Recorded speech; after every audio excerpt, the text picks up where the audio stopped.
which is like a silky, sticky layer that happens after coffee is fermented. And then the coffee is dried. So they say that it tastes more nutty when it's washed. Now, unwashed, which is this one here, natural coffee bean. And this one is used, yeah, like I said, when there's not as much water, the coffee beans are just laid out and dried, and the coffee will taste more fruity. So we didn't actually pass that coffee around yet, but we will after, so you can taste the difference. So it's been described as like the difference between a red and a white wine, and it's really only noticeable if you're a real coffee connoisseur and you can pick up on these subtle differences. And so the main thing with this coffee is, I guess, the price. So it's been, they've been charging up to $600 for a pound of this coffee. And so that's what's made it the most, that again, has what's made it really popular, is because what happens when coffee shops want to sell this coffee is they have to bid for it. So they can't actually sell it in their shop without bidding for it because it is so rare.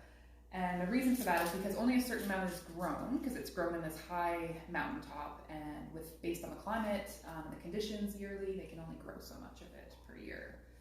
So which one is better kind of depends on you.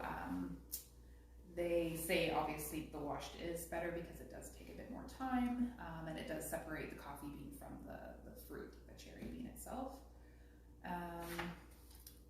And so if you're not one that really notices those unique differences, though, this might not be something that you would go out and purchase or even do as like a novel experiment. Like luckily today we're able to do that because Matthew has generously brought it in. But it made me think about what we value and what we do what we do spend money on. So I kind of thought about that, and ironically coffee is one of the things that I value and will spend money on, but I don't think it's particularly due to the flavor. I think it's a habit for me. I get up, I might go for a walk.